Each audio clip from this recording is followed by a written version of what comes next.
Myanmar charitable trust की खिदमात को सलाम। बेंगलुरु के पसमानदा इलाकों में 6 क्लिनिक कायम करते हुए इंसानियत की अजीम खिदमत सिर्फ मेडिकल के शोबे में ही नहीं, तालीम के मैदान में भी स्टूडेंट्स की मदद और रहनुमाई। जी हाँ दोस्तों, म्यांमार चैरिटेबल ट्रस्ट शहर बेंगलुरु का 30 साल कदीम मिली फलाही व समाजी इदारा है। इस ट्रस्ट के तहत 12 नवंबर 2023 बरोज़ इतवार दारुस्सलाम में पीयूसी और डिग्री के तलबा व तालिबात की रहनुमाई के लिए वर्कशॉप मुनक़द हुआ। यूपीएससी इम्तिहानात के कोच सैयद सआदत पाशा ने स्टेट और सेंट्रल गवर्नमेंट की जॉब वैकेंसीज की जानकारी फराहम की। यूपीएससी, एसएससी, केपीएससी और दीगर सरकारी एजेंसियों के जरिए वक्त वक्त पर होने वाले रिक्रूटमेंट के इम्तिहानात, इन इम्तिहानात की तैयारी, इस सिलसिले में स्टूडेंट्स को सैयद सआदात ने काफ़ी मुफीद मालूमात फराहम की। म्यांमार एजुकेशनल ट्रस्ट के सेक्रेटरी केजे मोहम्मद अली ने कहा कि मेडिकल के साथ एजुकेशन में लोगों की मदद और रहनुमाई करना ट्रस्ट का अहम मकसद है।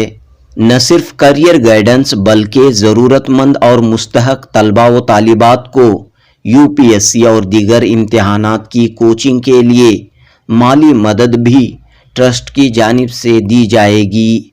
जनूबी हिंद न्यूज़ रिपोर्ट। ये प्रोग्राम जो है म्यांमार चैरिटेबल ट्रस्ट ऑर्गेनाइज किया है। ये हमारे स्टूडेंट्स, स्पेशली पीयूसी स्टूडेंट्स और डिग्री स्टूडेंट्स, इनके लिए ये उनका टारगेट ये दोनों है। ये बहुत सारे बच्चों को ये पता नहीं चलता है उनका कोर्स के बाद क्या करना है, तो इसके लिए उनका करियर सिलेक्शन के लिए और कौन सा कोर्स करना है और उनका मालूमात के लिए ये प्रोग्राम अरेंज किया है। किस तरह आप मदद करेंगे स्टूडेंट्स को इस मामले में? सिर्फ एक प्रोग्राम, अवेयरनेस का प्रोग्राम होगा या आइंदा इसका फॉलोअप भी होगा? ये बिल्कुल इसका होगा। इसको हमारे जो ट्रेनर सर हैं वो पूरे स्टेप्स दिखाए हैं, स्टेप 1, स्टेप 2, स्टेप 3। म्यांमार जो है बिल्कुल हर एक स्टेप में ये इन्वॉल्व करेंगे और स्टूडेंट्स को और पेरेंट्स को हम लोग जो हो सके तो उतना गाइडेंस देंगे और इवन फाइनेंशियल सपोर्ट भी हम लोग देंगे। अगर ट्रेनिंग की जरूरत है, कोचिंग की जरूरत है, तो इसके लिए इंतजाम किया जाएगा या जरूर किया जाएगा। उनका पहले उनका फाइनेंशियल बैकग्राउंड हम लोग वेरीफाई करेंगे। अगर वो जरूर है, उनकी ज़रूरत है, तो हम लोग जितने जो रेप्यूटेड कोचिंग क्लासेस हैं वहाँ का जो मंथली फीस या एनुअल फीस हम लोग म्यांमार चैरिटेबल तरफ से सपोर्ट करेंगे इंशाल्लाह। कब कायम हुआ सर ये 30 साल पुराना ट्रस्ट है। ये अभी 1992 में ये ट्रस्ट एस्टेब्लिश किया गया है। 30 साल है। इसका मेन मकसद है गरीब बच्चों को उनका तालीमात के लिए हम लोग मदद कर रहे हैं। और हम लोग 6 क्लिनिक्स जो बैकवर्ड एरियाज है मुसलमानों का, जैसा डीजे हल्ली, अवला हल्ली, पादरानपुरा, नाइंदा हल्ली, यहाँ हमारे 6 क्लिनिक्स चल रहे हैं। एमबीबीएस डॉक्टर्स हैं और फ्री मेडिसिन उनको दिया जाता है। क्या फीस लेते हैं आप क्लिनिक्स में? क्लिनिक्स में हम लोग फ्री कंसल्टेशन करते हैं और यहाँ एमबीबीएस डॉक्टर्स हैं। कंसल्टेशन के साथ हम लोग मेडिसिन देते हैं, एंटीबायोटिक्स भी देते हैं और बाकी जो भी ज़रूरत मेडिसिन अप टू 7 डेज एक कंसल्टेशन में हम लोग उनको फ्री देते हैं। क्या प्रोग्राम होगा? प्रोग्राम यह है कि हमारे जितने भी क्लिनिक्स हैं उनको हाई स्पेशलिटी क्लिनिक बनाना है, यह है। और हमारे स्टूडेंट्स को, हमारा ख्वाहिश है कि हमारे स्टूडेंट से कम एक IAS ऑफिसर बनना है, ये हमारी ख्वाहिश है। इसकी तरफ से हम लोग बहुत कोशिश कर रहे हैं। फंडिंग वगैरह जो माली मदद कैसे हासिल होती है आपको? आपके ट्रस्टीज देते हैं या? ये मेनली हमारा ज़कात से हमारा मेनली कंट्रीब्यूशन होता है और हमारे 21 ट्रस्टीज हैं। अल्हम्दुलिल्लाह उन लोग हर महीने और हर साल उन लोग अपने पर्सनल पैसा इसमें डालते हैं। जी, मेरा नाम केजे मोहम्मद अली है और मैं यहाँ का सेक्रेटरी हूँ, म्यांमार चैरिटेबल ट्रस्ट का सेक्रेटरी हूँ। जी, अस्सलाम वालेकुम। आज के प्रोग्राम जो था गवर्नमेंट जॉब का अवेयरनेस प्रोग्राम था।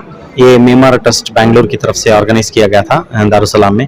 तो इस प्रोग्राम में हमने पीयूसी और ग्रेजुएट स्टूडेंट्स को गाइडेंस दिया कि जो हमारे गवर्नमेंट ऑफ इंडिया के अंदर जो भी इम्पोर्टेंट वैकेंसीज हैं, राइट फ्रॉम IAS IPS के लेकर स्टाफ सिलेक्शन कमीशन और फिर स्टेट लेवल के एग्जाम्स, इन सभी एग्जाम्स के बारे में इंफॉर्मेशन, कंप्लीट इंफॉर्मेशन इनको बच्चों को हमने दिया ताकि वो भी आगे जाकर देश की सेवा में हिस्सा ले सकें और नेशन बिल्डिंग का एक इम्पॉर्टेंट पार्ट बन सके। इस वक्त किस शोबे में ज़्यादा अपॉर्चुनिटीज़ हैं गवर्नमेंट सेक्टर में? जी। कौन सी फील्ड में ज़्यादा जो है जी। है, उसकी क्या तारीखें हैं? जी, रेगुलर जो है स्टाफ सिलेक्शन कमीशन में जो रेगुलर आते रहते हैं जॉब्स हैं, एवरी 3 मंथ्स कुछ ना कुछ वैकेंसीज आते रहते हैं स्टाफ सिलेक्शन कमीशन में।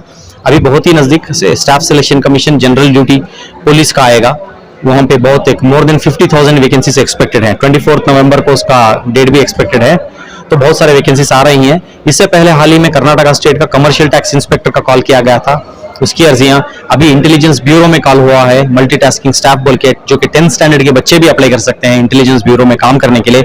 जिसको ड्राइवर का काम आता है वो भी अप्लाई कर सकते हैं 10th स्टैंडर्ड के बेसिस पर। ऐसे बहुत सारी वैकेंसीज आती ही रहती हैं। हमने प्रोग्राम में भी बच्चों से पूछा कितने लोग अप्लाई किए, तो एक बच्चा भी हाथ नहीं उठाया। जब पूछा गया कि क्यों नहीं किया, हमको पता ही नहीं बोले। तो ये नॉलेज गैप भी है, इसको फिल करने के लिए हम कोशिश कर रहे हैं कि ऐसे अवेयरनेस प्रोग्राम्स के थ्रू उनको पूरी information.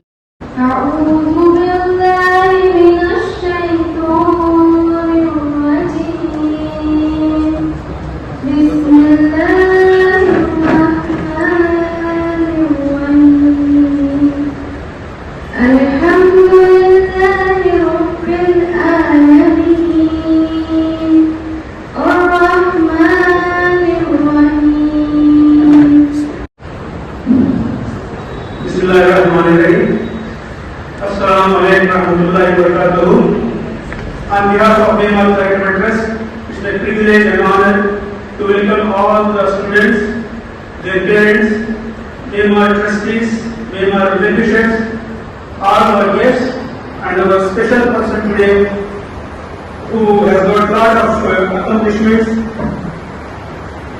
He has done BE from Vikas Ramaya Institute of Technology and has done Masters in Business Administration and Marketing.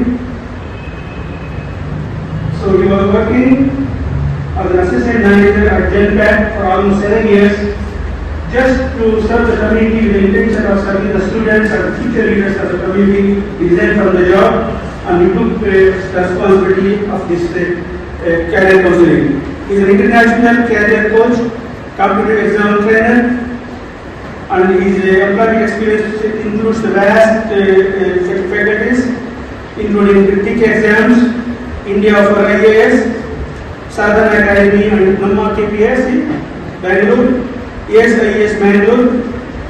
He is the founder of Recharge Your Talent in Kittur, Kundu district, Karnataka. How are you? Fine. Alhamdulillah. Good. It's a great pleasure and honor to be here. Alhamdulillah. I have been seeing a lot of activities from Myanmar Trust since many years. बहुत सारा देखा हूँ मैं Myanmar Trust की activities. So I'm very happy.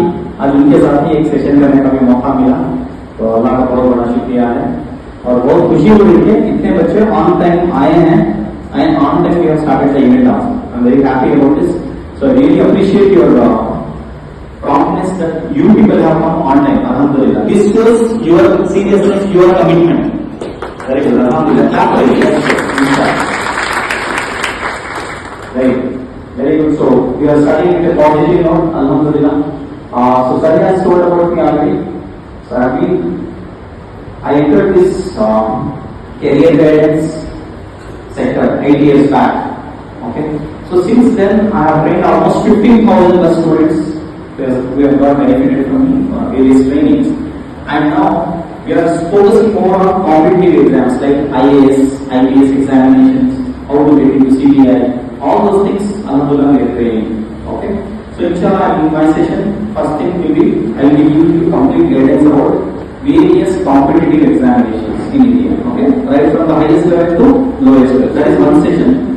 After that, we have a quick question and answer session.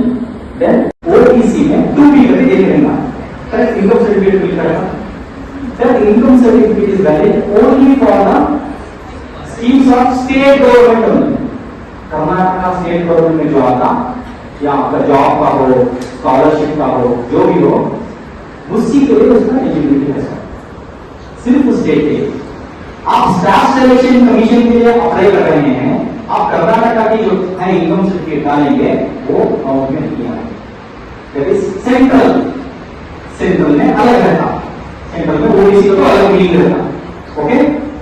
Central में OBC में देखेंगे the list amongst Muslims who are OBC और नॉन ओबीसी, उसके हिसाब से लेना। सेंट्रल में सब लोग अभी जो भी नहीं आते, सभी ओबीसी नहीं आते। For example Lingayat in Karnataka are OBC, but Lingayat in central are general, मतलब जनरल, नो ओबीसी नहीं होता। ऐसा मुस्लिम्स में भी बहुत सारे Muslims become general in central examinations. You cannot claim OBC just by putting the income certificate. No, you have to get a central OBC certificate from the same place. आप जो वाला बॉक्स में लेकर दिया वहाँ पे जाके आप नेक्स्ट एक्शन पॉइंट आपको रिक्वेस्ट करना है सेंट्रल गवर्नमेंट के हिसाब से OBC सर्टिफिकेट दीजिए, बोलिए पूछना। They will ask you for your TC, Aadhaar card and all those things.